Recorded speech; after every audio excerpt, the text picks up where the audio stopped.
Good morning 11th class. कैसे हो बच्चों आप लोग? आई होप कि आप बहुत अच्छे होंगे। आज हमारा 4th चैप्टर है प्राणी जगत। ठीक है, प्राणी जगत या एनिमल किंगडम। ठीक है, तो जैसे इससे पहले आपने क्या पढ़ा था बॉटनी में। ठीक है, हम क्या पढ़ रहे हैं? बायोलॉजी पढ़ रहे हैं। बायोलॉजी की 2 ब्रांचेस होती है, आपको बताया था, एक जूलॉजी और बॉटनी। ठीक है ना। तो जब हम पेड़ पौधों का अध्ययन करते हैं तो उसे क्या कहते हैं? बॉटनी कहते हैं। ठीक है, और जब एनिमल्स का अध्ययन करते हैं तो उसे जूलॉजी कहते हैं। ठीक है, तो पिछले लेक्चर में हमने बात करी थी प्लांट्स की, तो वो बॉटनी के अंतर्गत आ गया था। आज हम बात कर रहे हैं प्राणी जगत की, तो ये किसमें आ जाएगा? आपका जूलॉजी के अंदर आ जाएगा। ठीक है बच्चों, जैसे यहाँ पे आप विभिन्न प्रकार के जीव जंतु देख रहे हैं। ठीक है, तो प्राणी जगत में हमने क्या करना है कि इन्हीं सारे एनिमल्स को, जैसे आप यहाँ पे देख रहे हैं विभिन्न प्रकार के एनिमल्स हैं, छोटे भी हैं, बड़े भी हैं, मैमल्स भी हैं, तो सारे प्रकार के जो जीव जंतु हैं उनका क्लासिफिकेशन हम कैसे करें। ठीक है, इस तरीके से यहाँ देखिए एकाइनोडर्मेटा भी दिख रहा है। ठीक है, आर्थ्रोपोडा भी दिख रहा है, फिशरीज़ का भी दिख रहा है, मैमेलिया का भी दिख रहा है। ठीक है ना, सारी चीज़ें हैं यहाँ पर। तो इनका हम जो क्लासिफिकेशन है वो किस स्तर पर करें उसके बारे में हम इस चैप्टर में बात करेंगे। ठीक है बच्चों, तो जैसे आर.एच. विटेकर ने क्या करा था कि प्राणी जगत को, पूरे ही जीव जगत को 5 भागों में बांटा था, याद होगा आपको। ठीक है, कौन कौन से थे वो? मोनेरा। ठीक है, मोनेरा में क्या आते हैं? सारे ही बैक्टीरियाज आते हैं, यानी कि प्रोकैरियोट्स आते हैं। मोनेरा में क्या आते हैं? एक कोशिकीय यूकैरियोट्स आते हैं। ठीक है, फिर फंजाई में क्या आते हैं? मृतोपजीवी आते हैं। फिर प्लांट में सारे ही प्लांट आ जाते हैं। और जंतु जगत की आज हम बात कर रहे हैं। ठीक है, तो जंतु जगत क्या है कि उसमें हम किस तरीके से, क्या ऐसे आधार हों जिसको कि हम क्या कर सके, प्राणी जगत के जीवों को विभिन्न कैटेगरीज में बांट सके, क्लास में बांट सके। जैसे इस चित्र में आप देख रहे हैं एनिमल क्लासिफिकेशन। अब एक बार तरफ लिखा है हमने इनवर्टिब्रेट्स, अकशेरुकी, दूसरी ओर लिखा है वर्टिब्रेट्स। ठीक है, तो फॉरीफेरा से लेकर इकाइनोडर्मेटा तक। ठीक है, फॉरीफेरा से लेकर इकाइनोडर्मेटा तक के जीवों को हम क्या कहते हैं? इनवर्टिब्रेट कहते हैं, क्योंकि उसमें नोटोकॉर्ड नहीं पाए जाते, यानी कि बैकबोन नहीं पाई जाती, इसलिए उनको क्या कहते हैं? इनवर्टिब्रेट्स कहते हैं। और वर्टिब्रेट्स में जिसमें कि बैकबोन पाई जा रही है। ठीक है, जैसे फिश में पाई जाती है, स्नेक में पाई जाती है, बर्ड में पाई जाती है, एम्फीबिया में पाई जाती है, मैमल्स में तो पाई जाती है। ठीक है, तो जिसमें भी नोटोकॉर्ड पाई जाएगी, ठीक है, वो सब क्या होंगे? आपके वर्टिब्रेट्स होंगे। ठीक है, इससे भी इसको इजी करने के लिए हम देखते हैं कि क्या क्या ऐसे आधार हैं जिनको कि हम क्या कर सकते हैं, एनिमल्स को उसके आधार पर कैटेगराइज कर सकते हैं, ताकि हमको इसके जीवों के अध्ययन करने में क्या हो? सुविधा हो। तो चैप्टर 4 है आपका प्राणी जगत। तो ये कह रहे हैं कि आपने अपने चारों ओर क्या देखे होंगे? विभिन्न प्रकार के संरचना और स्वरूप वाले जीव जंतुओं को देखे होंगे। अक्सर देखते हैं ना, हमको उनके बारे में पता नहीं होता है, लेकिन कुछों के बारे में पता होता है, कुछों के बारे में पता नहीं होता है। अब तक क्या है, 10 लाख से अधिक प्राणियों का वर्णन किया जाता है, यानी कि उनका क्लासिफिकेशन हो चुका है। लेकिन फिर भी रोज़ रोज़ क्या होती है, नई प्रजातियों की जो खोज है वो क्या रहती है? जारी रहती है। क्योंकि जो हमारी प्रकृति में है, प्रकृति है, वो क्या है? एक प्रयोगशाला है, और नए जीवों को क्या करती है? क्रिएट करती है, या जीवों में ऐसे उत्परिवर्तन आते हैं जिनसे कि उसमें कुछ नए गुणों का क्या होता है? हमेशा नए गुणों के जो आने की जो टेंडेंसी है वो हमेशा क्या रहती है? बनी रहती है। और जो जीव अपने वातावरण से अनुकूलन नहीं कर पाते हैं वो लुप्त होते रहते हैं। ठीक है, तो कुछ जीव क्या हैं? लुप्त होते जा रहे हैं, कुछ नई स्पीसीज़ बन रही हैं, तो उनको ही हम कैसे कैटेगराइज करें, ये चीज़ इसमें हम पढ़ेंगे। ठीक है, तो वर्गीकरण का क्या आधार है? देखिएगा कि प्राणियों की संरचना एवं आकार में भिन्नता होते हुए भी उनकी कोशिकीय व्यवस्था, शारीरिक सम्मिति, गुहा की प्रकृति, पाचन तंत्र, परिसंचरण तंत्र और जनन तंत्र की रचना में कुछ क्या पाई जाती हैं? समानताएं पाई जाती हैं, और किन्हीं में क्या पाई जाती हैं? विभिन्नताएं पाई जाती हैं। ठीक है, क्या कह रहा है देखिए फिर से, कि एक तो क्या है कि शारीरिक व्यवस्था कैसी है उसकी, सम्मिति कैसी है उसकी, गुहा कैसी है, पाचन तंत्र कैसा है, परिसंचरण तंत्र कैसा है। ठीक है, पहला क्या है देखिए, कोशिका व्यवस्था है। नंबर 1 क्या हो गया आपका? कोशिका व्यवस्था कैसी है? ठीक है ना। दूसरा क्या हो गया आपका? शारीरिक सम्मिति कैसी है, फिर गुहा की प्रकृति कैसी है, पाचन तंत्र कैसा है, परिसंचरण तंत्र कैसा है, जनन तंत्र कैसा है। ठीक है, इन सब के ही बेस पे हम क्या करेंगे? उसको कैटेगराइज करेंगे।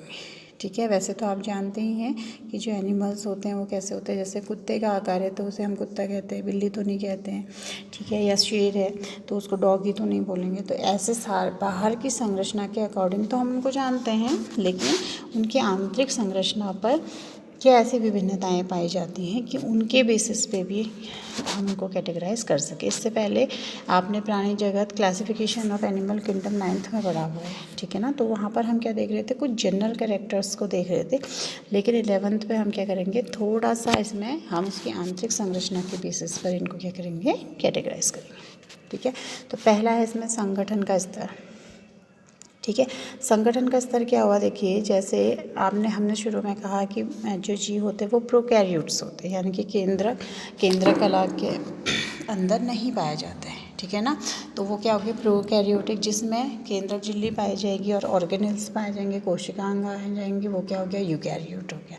तो ऐसी जो प्राणी जगत है, यानी कि जो सब जीव जगत है, उसके जो सदस्य होते हैं वो कैसे होते हैं, बहुकोशिकीय होते हैं, है ना। एक से ज़्यादा कोशिकाओं के बने होते हैं और उनमें लेवर ऑफ डिवीज़न पाया जाता है, यानी कि काम करने के लिए क्या होते हैं, अलग अलग ऑर्गन होते हैं। श्वसन तंत्र अपना काम करता है, परिसंचरण तंत्र अपना काम करता है ना, पाचन तंत्र अपना काम करता है, जनन तंत्र अपना काम, तो डिवीज़न ऑफ लेवर उसमें देखने को मिलता है। तो ये बहुकोशिकीय जो जीव होते हैं उनकी क्या होती है, खास विशेषता होती है, ठीक है। लेकिन इनमें भी क्या है, जो निम्न जीव हैं जैसे स्पंज हैं, उनमें कोशिकाएं क्या होती हैं, बिखरी हुई होती हैं, अर्थात वे कोशिकीय स्तर के संगठन को दर्शाती है। तो निम्न स्तर के कोशिकीय संगठन को क्या करती है, इसमें जो फॉरीफेरा संघ के हैं वो दिखाते हैं। लेकिन सिलेंट्रेट्स में क्या होता है, ये व्यवस्था अधिक मजबूत होती है, यानी कि उसमें थोड़ा सा डेवलपमेंट और ज़्यादा हो गया, ठीक है। 9th में भी हमने पढ़ा था कि कैसे प्रोटोजोआ में कुछ क्या हो रहे हैं, डेवलपमेंट आ रहे हैं, तो फॉरीफेरा में कन्वर्ट हो रहा है। फिर हमने देखा सिलेंट्रेटा में, ठीक है ना।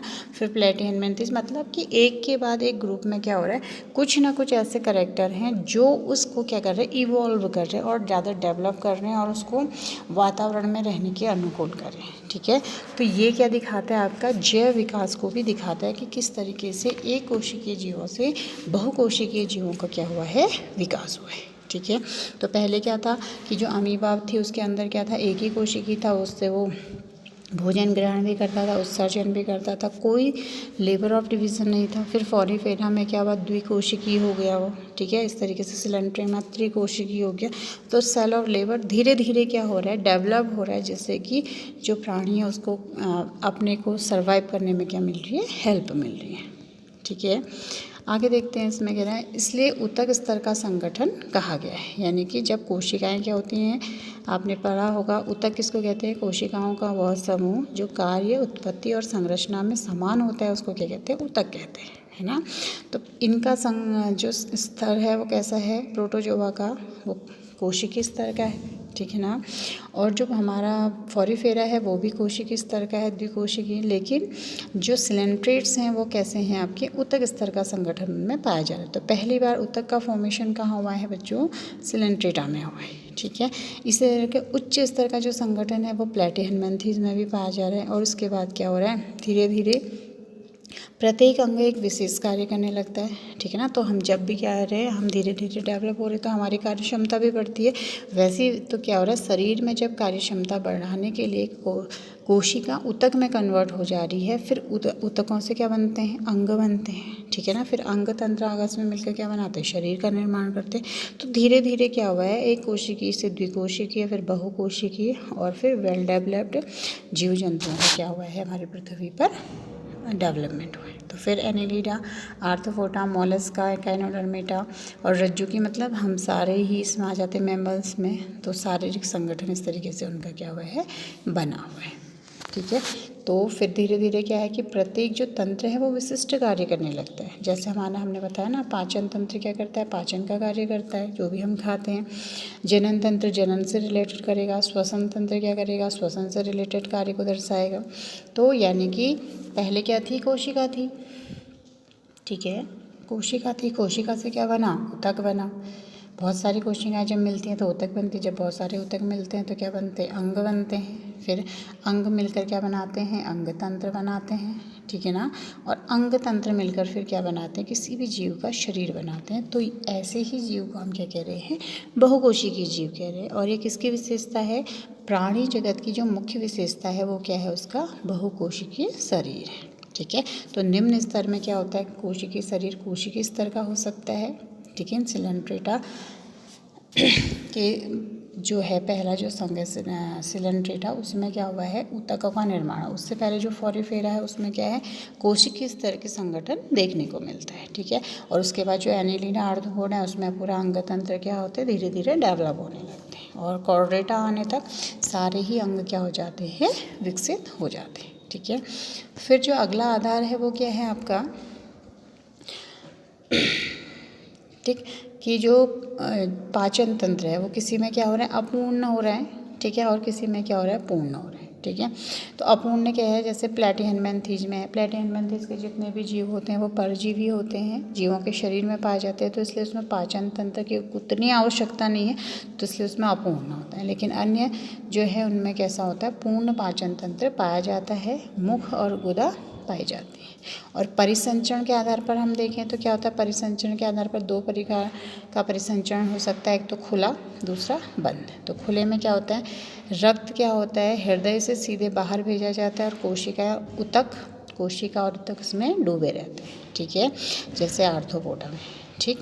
लेकिन जो बंद प्रकार का होता है उसमें क्या होता है, आपने पढ़ा है 10th में, पूरा परिसंचरण तंत्र पढ़ा है ना, तो उसमें आपने देखा होगा धमनी में बहता है, रक्त शिरा में बहता है, केशिकाओं में बहता है, और हृदय जो शुद्ध होता है वो कहाँ होता है, हृदय में शुद्ध होकर पूरी बॉडी में क्या होता है, पंप करता है। फिर शिरिकाएँ या शिराएँ उसको कहाँ लेके आती है, फिर से शुद्ध रक्त को हृदय में लेके आती है, फिर शुद्ध किया जाता है, फिर पंपिंग की जाती है। तो यानी कि जो रक्त है वो बंद नलिकाओं के माध्यम से पूरे शरीर में क्या होता है, संचरित होता है। तो ये प्रकार भी एक ऐसा प्रकार हो गया बंद प्रकार का परिसंचरण तंत्र, ठीक है। लेकिन खुले परिसंचरण में क्या होगा कि रक्त क्या होता है, हृदय से सीधे बाहर आ जाता है, उसमें कोशिकाएं और ऊतक क्या होते हैं, डूबे रहते हैं, ठीक है। तो ये भी एक आधार है कि हम वर्गीकरण इस चीज़ को देखकर भी क्या कर सकते हैं, कर सकते हैं। फिर इसमें इम्पॉर्टेंट है आपका, वो है आपकी सम्मिति, ठीक है। सम्मिति क्या हुई, देखिए कि प्राणी सम्मिति के आधार पर श्रेणीबद्ध किया जा सकता है। जैसे स्पंज मुख्यतः असम्मित होते हैं, है ना। तो स्पंज क्या है, अभी चित्र दिखाते हैं आपको, असम्मित होते हैं। इसमें क्या हो रहा है, किसी भी केंद्र अक्ष से गुजरने वाली रेखा इन्हें दो बराबर भागों में विभाजित नहीं करती है, ठीक है। तो क्या हो रहा है कि जैसे ये कोई पत्थर है ना, टेढ़ा मेढ़ा पत्थर है, तो ऐसे स्पंज भी होते हैं, ठीक है। तो अगर हम उसको क्या करें, केंद्रीय अक्ष से काटें तो वो दो बराबर भागों में विभक्त नहीं होंगी। जैसे कोई गोल चीज़ है, ठीक है ना, कोई गोल चीज़ है, हम तो उसको किसी भी अक्ष से काटें, ऐसे काटें तो बराबर खंडों में क्या होगा, विभक्त होगा। लेकिन जो फॉरीफेरा के सदस्य हैं यानी कि स्पंज हैं वो क्या होते हैं, एक बराबर भागों में विभक्त नहीं होते हैं, ठीक है ना। तो जैसे यहाँ पे देखेंगे आप, ये पहला वाला क्या है, देखिए कि इसमें क्या है, जो फॉरीफेरा की जो सिमेट्री है, अगर ये इसको हम फॉरीफेरा मान रहे हैं, ठीक है, तो इसको अगर हम इक्वल भाग में करेंगे तो नहीं होगा, ठीक है, ऐसे करेंगे तो भी इक्वल नहीं होगा। तो ये क्या होगी, आपकी असम्मिति होगी, ठीक है ना। इसमें सिमेट्री पाई नहीं जा रही है। मैं इसमें पढ़ा होगा आपने सिमेट्री क्या होती है। दूसरे जो होते हैं सिलेंट्रेटा, ठीक है, उसमें रेडियल सिमेट्री पाई जाती है ना। तो इसमें क्या है कि जैसे ये है CN1 है, तो इसको हम किसी भी अक्ष से काटें, ऐसे काटें चाहे ऐसे काटें, तो ये क्या होगा, इक्वल भागों में क्या हो जाएगी, बट जाएगी, ठीक है। और बायलैटरल सिमेट्री किसमें होती है, आर्थ्रोपोडा में, कॉर्डेट्स में, हम ह्यूमंस में भी अगर हम उसको केंद्रीय अक्ष से काटें तो वो दो बराबर भागों में क्या हो जाता है, विभक्त हो जाता है, ठीक है बच्चों। तो देखिए हमने सम्मिति क्या हो गई, देखिए एक तो क्या है, असम्मिति है ना। असम्मिति में क्या है कि किसी भी, अगर हम कोई फॉरीफेरा का सदस्य है या अमीबा है तो उसको हम किसी भी अक्ष से काटें, केंद्रीय अक्ष से, तो वो बराबर इक्वल भागों में नहीं कटेगी, तो वो क्या होगी, आपकी असम्मिति हो गई।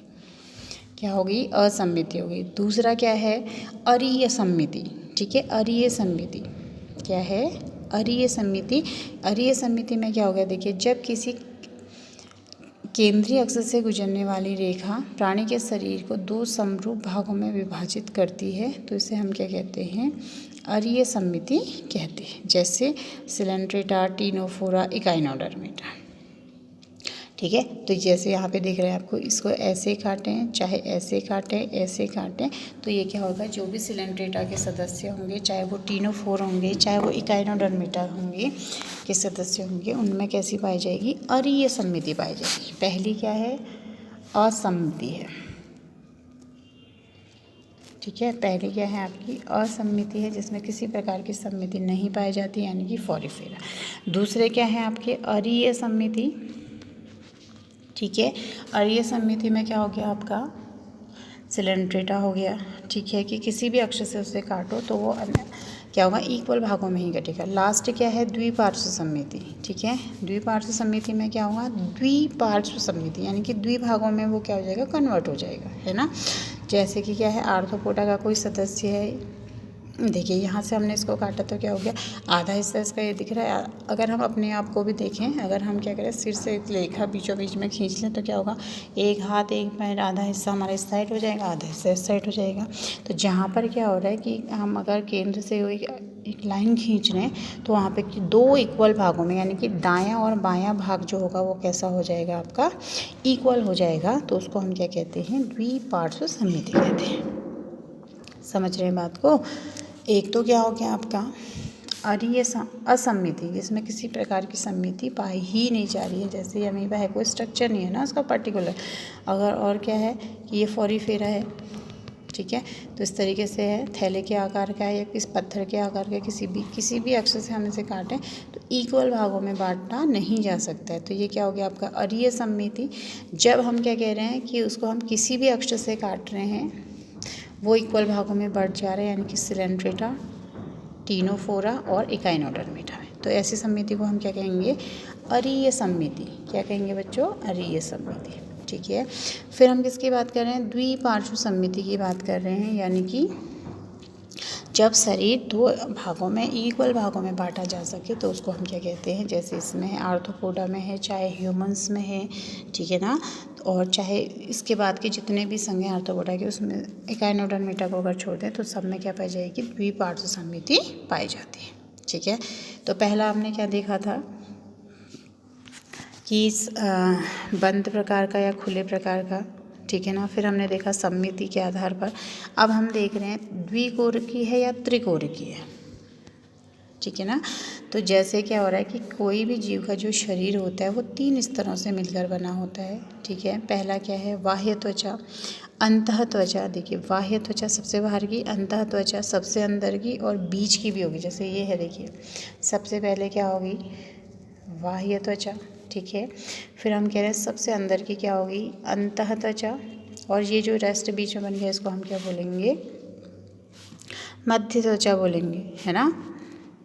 ठीक है, तो यानी कि क्या हो गया, सबसे बाहर का बाह्य त्वचा, अंतः त्वचा और मध्य त्वचा, यानी कि इसको क्या बोलते हैं, मीजोडर्म बोलते हैं। ठीक है, 3 स्तर पाए जाते हैं, कौन कौन से, बाह्य सबसे बाहर का, ठीक है, ये सबसे बाहर का क्या हो गया, बाह्य त्वचा। फिर अंदर का क्या होगा, अंतः त्वचा, और बीच वाला क्या हो गया, मध्य या मीजोडर्म। ठीक है, तो प्रत्येक जीव में अगर इस संरचना के आधार पर हम देखें तो जिन प्राणियों में 2 भ्रूणीय स्तर व्यवस्थित होते हैं, क्या क्या, पहले बाह्य त्वचा और दूसरी आंतरिक त्वचा, ठीक है, तो वो क्या कहलाते, द्विकोरक कहलाते हैं।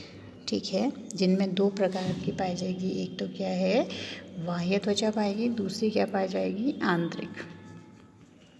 ठीक है, तो ये फॉरीफेरा में पाए जाते हैं, इसलिए इनको क्या बोलते हैं, द्विकोरक। द्विकोरक का मतलब 2 स्तर हैं, सिंपल सी बात है, 2 स्तर हैं अंदर और बाहर, तो क्या हो गया आपके द्विकोरक हो गए। अब त्रिकोरक क्या हुए कि जिसमें मीजोडर्म भी पाया जाए, बाह्य तो है आंतरिक भी है, तो इसमें क्या है, देखिए बाह्य तो ये हो गया, आंतरिक हो गया, अब क्या है, एक बीच का मध्य बचा ना, तो अगर हम इसको मध्य मान लें तो एक स्तर और आ गया इसमें, ठीक है ना। तो ये क्या हो गया आपका, त्रिस्तर हो गया, यानी कि क्या हो गया, पहला आपका बाह्य हो गया, ठीक है, फिर आपका क्या हो गया, मध्य हो गया, फिर आपका क्या हो गया, आंतरिक हो गया। समझ रहे हैं, तो ये क्या हो गया, पहले वाले में क्या था, बाह्य और आंतरिक था, ठीक है, तो हम उसको द्विकोरक कह रहे थे।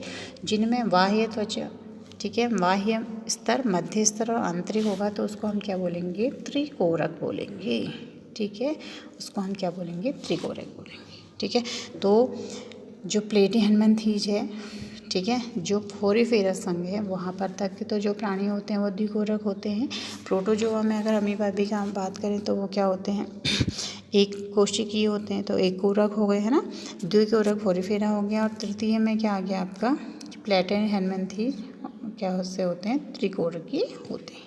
समझ रहे हैं बात को, कि जब किसी प्राणी का बाह्य और मध्य स्तर और आंतरिक स्तर हो तो वो त्रिकोरिक कहलाएगा। अगर उसमें क्या हो रहा है कि केवल बाह्य स्तर और केवल आंतरिक स्तर होगा तो वो क्या कहलाएगा? आपका द्विकोरकी कहलाएगा या द्विकोरक कहलाएगा। ठीक है बच्चों। नेक्स्ट हम देखते हैं इसमें सीलोम, ठीक है, यानी कि कैविटी। तो आपने देखा होगा कि जब भी हम भोजन करते हैं तो हमारे शरीर के अंदर क्या है? पूरी नली बनी हुई है, भोजन का पाचन होता है और जो न्यूट्रिएंट्स होते हैं वो ब्लड में मिल जाते हैं। फिर जो वेस्ट होता है हमारे गुदा द्वारा बाहर निकाला जाता है।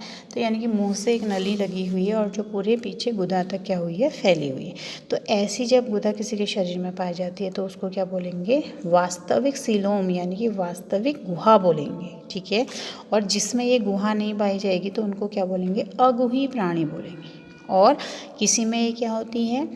झूठी होती है, यानी कि प्रॉपर नहीं होती है, तो उसको हम क्या बोलेंगे? कूटगुही बोलेंगे। ठीक है ना। देखते हैं,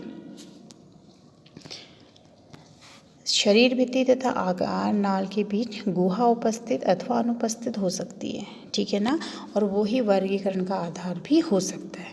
ठीक है, वर्गीकरण का आधार है। ठीक है, हो सकता नहीं, महत्वपूर्ण आधार है। ठीक है, तो क्या हो गया? मध्य मेसोडर्म से आच्छादित शरीर की गुहा को देह गुहा कहा जाता है। यानी कि जो बीच की, जो हमने अभी पढ़ा था ना कि बाह्य, मध्य और आंतरिक पढ़ा था, तो हम क्या बोल रहे हैं कि जो मध्य स्तर है वहाँ पर क्या पाया जा रहा है? गुहा पाई जा रही है। अगर वो मध्य स्तर से क्या है? डेवलप्ड हुई है, मेसोडर्म से अगर वो क्या हुई है? डेवलप हुई है, तो वो क्या कहलाएगी? आपकी वास्तविक देह गुहा कहलाएगी, या उसको कहेंगे हम प्रगुही प्राणी कहेंगे। जैसे इसमें देखिए बाह्य त्वचा है, फिर ये क्या है? मध्य वाला भाग में क्या है? गुहा बनी हुई है, और ये आंतरिक भाग है। तो ये क्या हो गया? आपकी वास्तविक देह गुहा हो गई, है ना। तो ये किस किस में पाई जाती है? एनेलिडा, मोलस्का, आर्थ्रोपोडा, एकाइनोडर्मेटा से लेकर पूरे कॉर्डेटा तक वास्तविक देह गुहा क्या होती है? पाई जाती है। लेकिन कभी कभी क्या हो रहा है? मध्य त्वचा और बाह्य त्वचा एवं अंत त्वचा के बीच बिखरी हुई थैली के रूप में पाई जाती है। जैसे इस वाले चित्र में आप देख रहे हैं, देखिए इस वाले में तो क्या था? पूरा अंदर छेद था। इसमें क्या है? एक यहाँ पर है, एक यहाँ पर है, एक यहाँ पर है, एक यहाँ पर है। तो जब बिखरी हुई अवस्था में पाई जाएगी तो इसको हम क्या बोलेंगे? कूट गुहा। ये किस में पाई जाती है? केवल एस्केलेंथेज में पाई जाती है। तो ये क्या हो गया? आपकी कूट गुहा, यानी कि वास्तविक नहीं है, कूट है। ठीक है, झूठी है। नेक्स्ट हम देखते हैं अगुही प्राणी। ठीक है, जिनमें कि क्या होता है? गुहा होती ही नहीं है। तो शरीर में गुहा, ऐसे प्राणी जिनके शरीर में गुहा नहीं पाई जाती है उन्हें क्या कहते हैं? अगुही प्राणी कहते हैं। जैसे कि क्या हो गया आपका? प्लेटिहेल्मिन्थेज। और कूट गुहा किस में पाई जा रही थी? एस्केलेंथेज में पाई जा रही थी। ठीक है, तो कूट गुहा किस में पाई जाएगी? एस्केलेंथेज में, यानी कि जो एस्केरिस होते हैं। और अगुही प्राणी कौन होते हैं? प्लेटिहेल्मिन्थेज होते हैं। ठीक है, समझ गए इतना। नेक्स्ट जो आधार है हमारे वर्गीकरण का वह है आपका खंडीभवन। ठीक है, तो खंडीभवन आपने सबसे पहले किस संघ में देखा था? आर्थ्रोपोडा में देखा था कि उसमें ऐसे सेगमेंटेड शरीर होता है। तो हम क्या कहते हैं कि जब किसी जीव के शरीर सेगमेंटेड होता है तो उसको हम किस में रखते हैं? एनेलिडा में रखते हैं, यानी कि केंचुआ कहते हैं। और जिनमें धड़, सर और उसमें होता है, सिर में है, अन्य अंगों में थोड़ा बहुत खंडीभवन होता है, तो वो क्या हो गया? आर्थ्रोपोड्स हो सकते हैं, ह्यूमन बींग्स हो सकते हैं, अन्य जीव होते हैं। ठीक है, जैसे देखिएगा कुछ प्राणियों में बाह्य त्वचा, आंतरिक त्वचा दोनों में श्रेणीबद्ध खंडीभवन पाया जाता है। ठीक है, और कुछ एक अंगों का क्रमिक पुनरावृत्ति होती है। ऐसी प्रक्रिया को खंडीभवन कहते हैं।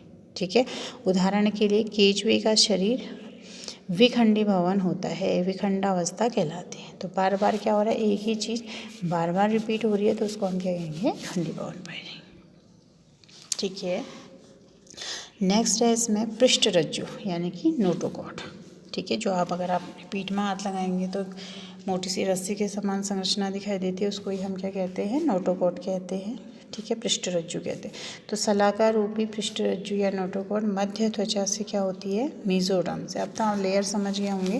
पहली लेयर क्या है, बाह्य त्वचा, बाह्य स्तर या बाह्य त्वचा कह सकते हैं। दूसरा क्या है, मध्य, और तीसरा क्या है, आंतरिक।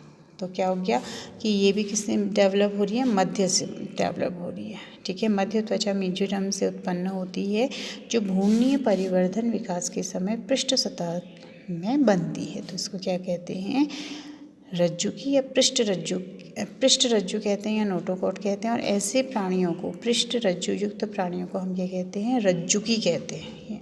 ठीक है, यानी कि रज्जुकी का मतलब होता है रस्सी को धारण किए हुए, तो उसको क्या लेंगे हम, रज्जुकी प्राणी। ठीक है, तो जितने भी क्या होते हैं, इनवर्टिब्रेट्स के बाद जो भी, इकाइनोडर्मेटा के बाद जो भी संघ आते हैं वो सारे ही क्या होते हैं, आपके वर्टिब्रेट्स होते हैं। ठीक है, और फोरिफेरा से लेकर इकाइनोडर्मेटा तक के क्या होते हैं, नॉन कॉर्डेट्स होते हैं, यानी कि अकशेरुकीय होते हैं। पृष्ठरज्जु का होना मतलब कशेरुकीय प्राणी, नहीं होना मतलब अकशेरुकीय प्राणी। ठीक है, तो आज के लिए इतना ही। फिर हम कल देखेंगे प्राणियों का वर्गीकरण में अलग अलग संघों के बारे में हम पढ़ेंगे। ठीक है बच्चों, तो आज जितना पढ़ाया इसको आप समझकर अपनी कॉपी में कर लीजिए। ठीक है, और सीलोम के और सम्मिति के, ये तो सीलोम हो गई आपकी, और दूसरा जो चित्र है यहाँ पर सम्मिति के बेसिस पे, इनको भी अपनी कॉपी में बनाएंगे। ठीक है, थैंक यू।